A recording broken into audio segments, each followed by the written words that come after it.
Before we dive in, I'd like to remind you to hit the subscribe button.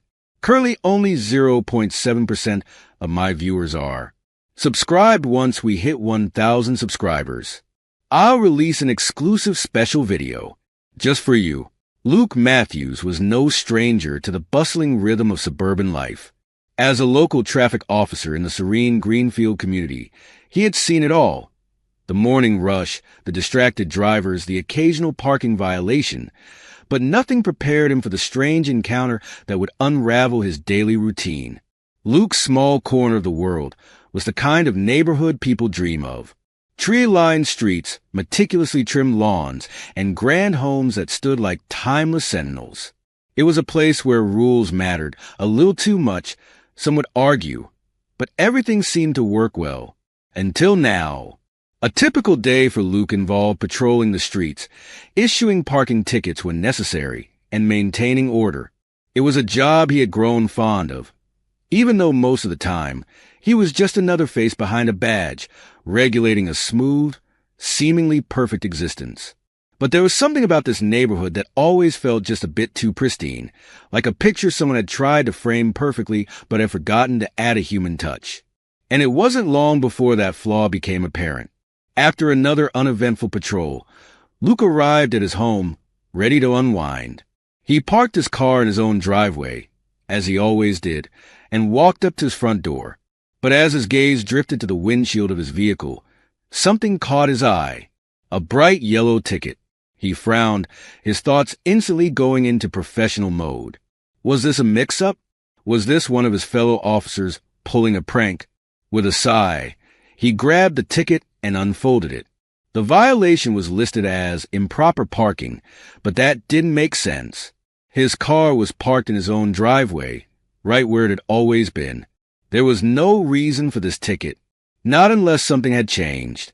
Annoyed but curious, Luke scanned the ticket for any further details.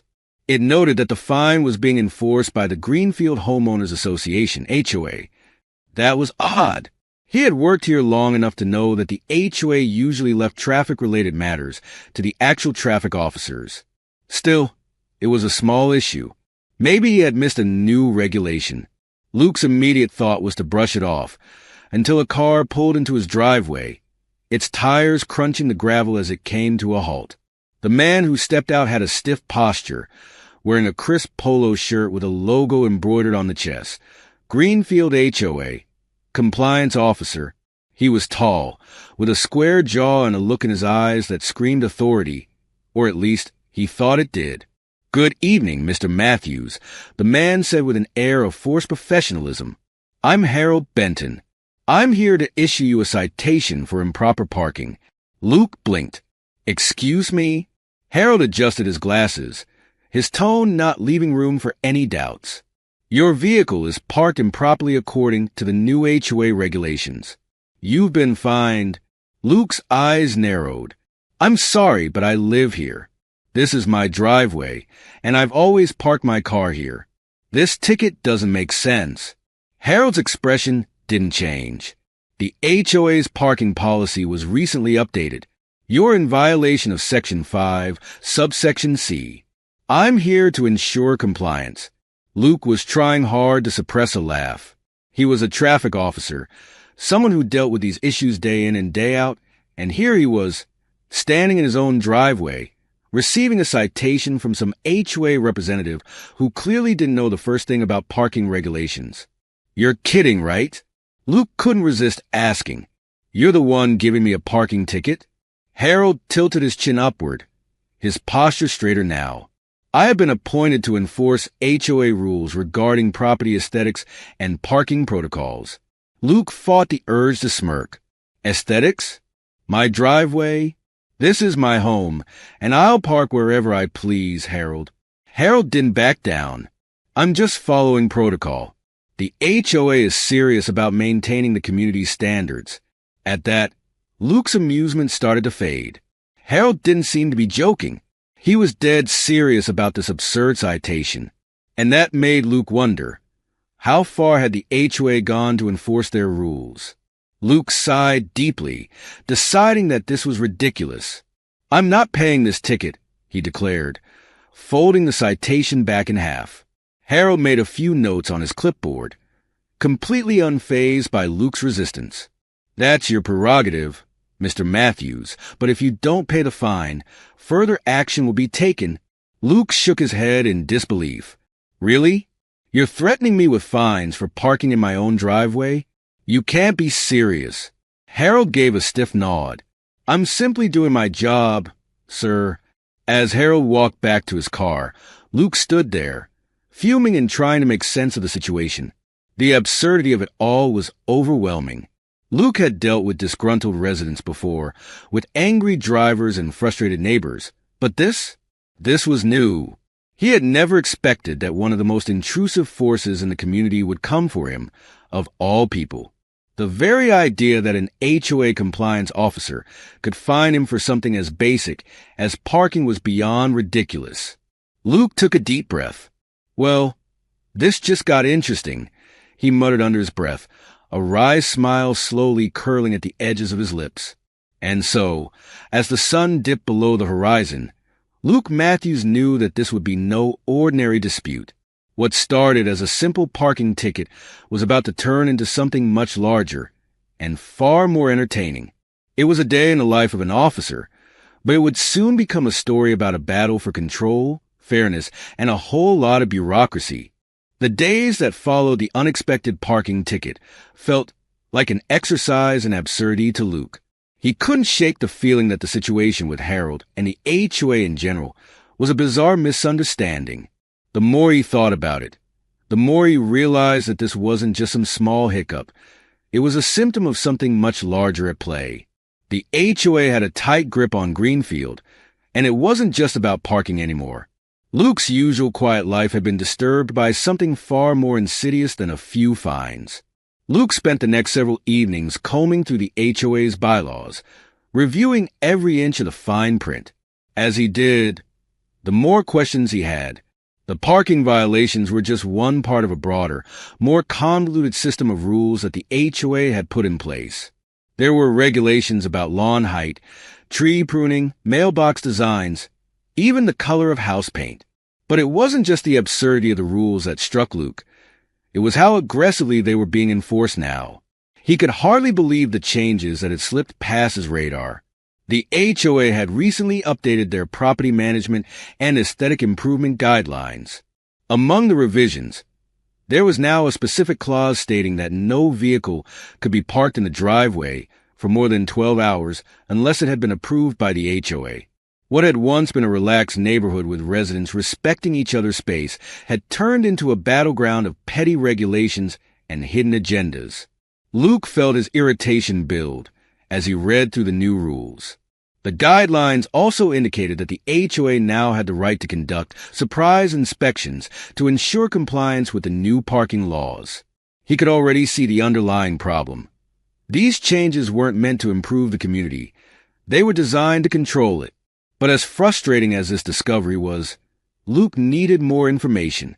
He didn't want to make assumptions or jump to conclusions without the full picture. The key to understanding the HOA's true intentions, he realized, lay with the people running it. And that meant tracking down Harold Benton, the so-called HOA cop, and finding out who was pulling the strings behind him. Luke called up his neighbor, Sarah Cooper, for some insight. Sarah had lived in Greenfield for years and had the kind of local knowledge that could only come from years of experience. She was also a lawyer, which made her an invaluable resource in situations like this. "Sarah, I need your help with something," Luke said as he grabbed a seat in her cozy living room. Sarah had invited him in with a friendly smile and a cup of coffee, but Luke couldn't ignore the knot of tension forming in his stomach. He knew the HOA had a history of using their power for personal gain, but he had no idea just how far it went. "I'm all ears," she replied, leaning forward with a curious look. Luke told her about the ticket about Harold and about the new regulations. As he spoke, Sarah's expression grew more serious, her lawyer instincts kicking in. "This is worse than I thought," she said, her voice low. "These bylaws, they're designed to give the HOA unprecedented control over the neighborhood. And this whole surprise inspection thing, it's a tactic for intimidation plain and simple. Sarah's eyes narrowed. But there's something else you should know. The HOA is not just trying to control parking or lawns. They're preparing for a major project. Have you heard anything about changes to the neighborhood layout? Luke shook his head. He hadn't heard anything official, but there had been rumors about construction in the area. People had speculated that the HOA was pushing for upgrades to the streets, perhaps even redesigning parts of the neighborhood. But nothing concrete had been mentioned. It's all hush-hush, but I've caught wind of something big, Sarah continued. There's a proposal to tear down certain properties to make room for more parking space, aesthetic parking, they're calling it. The real goal, though, is to increase property value for a select group of people. Luke's stomach churned. Wait, are you saying they're planning to demolish people's homes? Not all of them, no, Sarah said, shaking her head. But certain houses, yes. Ones that are considered outdated or inconvenient for their vision of the perfect neighborhood. And the worst part, they're using the fines and enforcement of these petty rules to bully residents into selling their properties for pennies on the dollar. Luke's blood ran cold. This wasn't just about parking tickets anymore. The HOA was orchestrating a larger plan to push people out of their homes and re-engineer the entire neighborhood, all under the guise of improvements. Determined to find out more, Luke decided to confront Harold again. This time, he was going to dig deeper and uncover the truth. When he found Harold parked outside a local cafe, Luke walked up to him with a determined stride.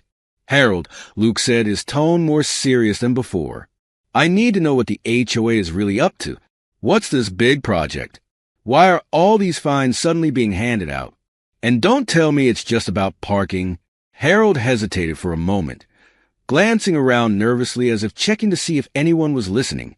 His face, usually rigid with authority, now seemed more fragile, almost uneasy. Look, Luke, I don't know all the details, Harold said, lowering his voice. I just do what I'm told. But there's something big happening. The HOA's planning a complete overhaul of the neighborhood. It's supposed to be for the community's good, but it's not. Well, it's not what everyone thinks. Luke raised an eyebrow. What do you mean? Harold shifted uncomfortably in his seat. I'm not supposed to talk about it, but it's about control.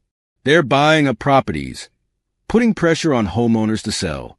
And when people refuse to sell, they're using these fines, these ridiculous rules, to force them out. I didn't think it would go this far, but now I'm starting to see it. I didn't know it would affect people like you, Luke. Luke stared at Harold for a moment, processing the words. The pieces were finally falling into place. The fines, the sudden surge in HOA patrols, the vague, unexplained projects. It was all part of a larger plan to take over the neighborhood. The so-called improvements weren't improvements at all. They were a way to push out long-time residents and replace them with wealthier, more compliant newcomers who would fit the HOA's vision of a perfect, sanitized community. Harold, Luke said, his voice steady but filled with growing anger, this is bigger than you think. And you're not the only one who's been caught up in it. Harold glanced up, his eyes wide. What do you mean? Luke leaned in, his voice a whisper. I'm going to stop it. And I'm not doing it alone. Luke now knew the truth. The HOA had been manipulating residents, using fines and rules to control them, and the new parking regulations were just the tip of the iceberg. But Luke wasn't about to let this injustice slide. This wasn't just about one parking ticket anymore. It was a battle for the soul of his neighborhood, and he wasn't going down without a fight. The tension in Greenfield had been building for weeks. Luke Matthews, once just another traffic officer, had turned into the unlikely champion of the neighborhood. Armed with evidence of the HOA's manipulative tactics, he was ready to take on the powers that had been silently pulling the strings of the community for years.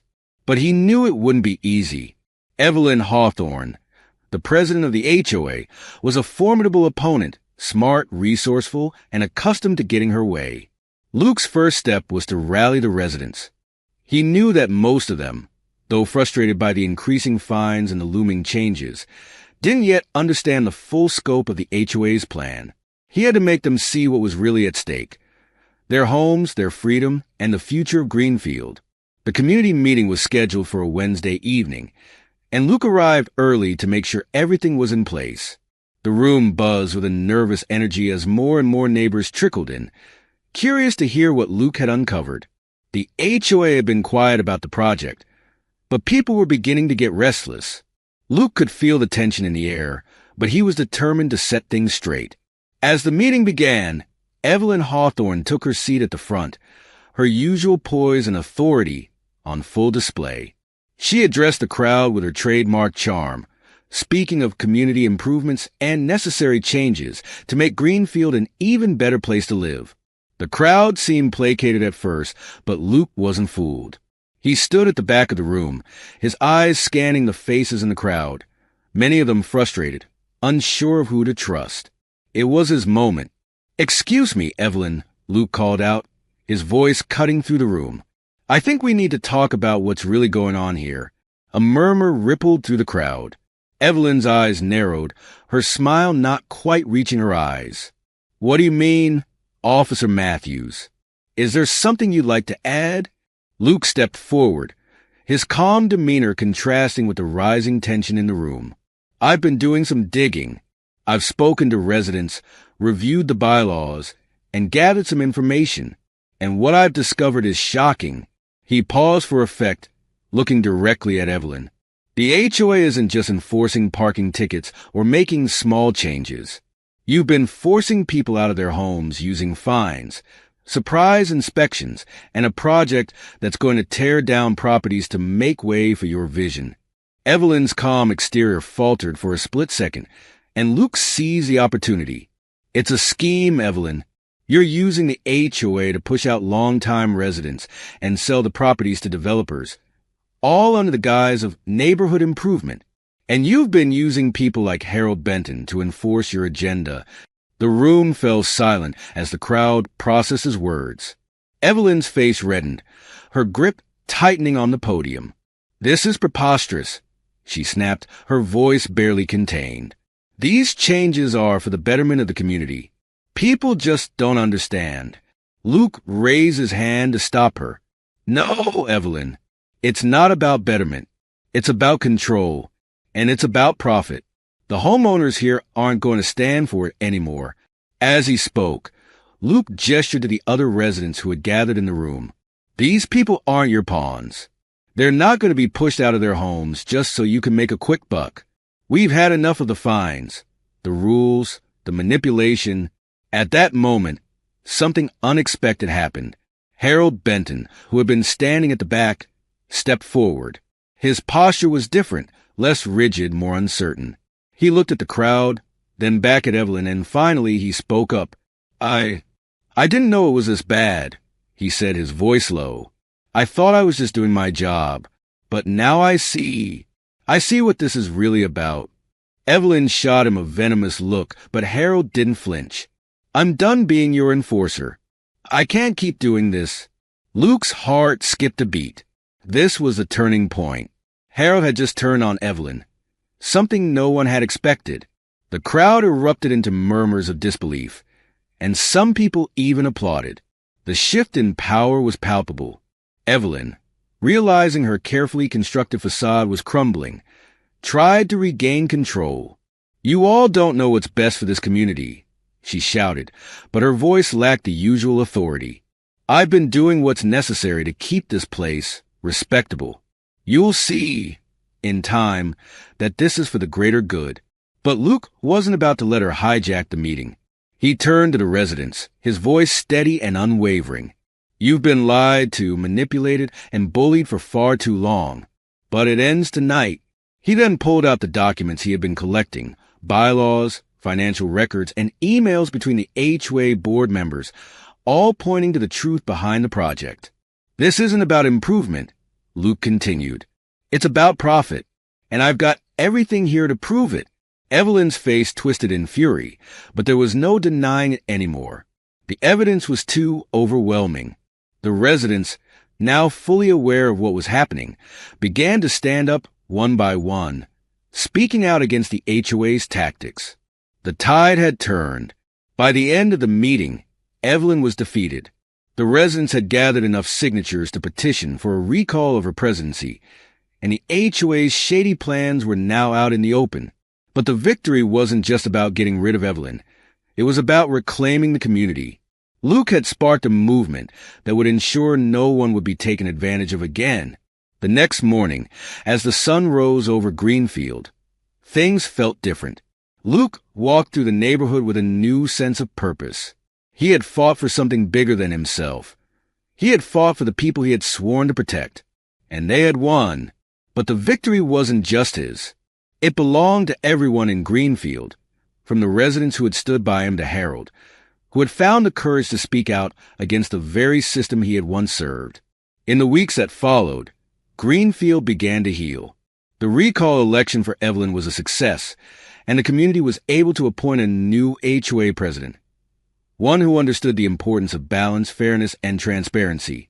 The project to tear down homes was canceled, and the neighborhood streets and properties were protected from corporate interests. Luke Matthews, once just a simple traffic officer, had become a symbol of justice in Greenfield. And as he walked down the street, hearing the sounds of children playing and neighbors chatting, he knew that this was just the beginning of a new chapter for his community. For the first time in a long time, Greenfield felt like home again.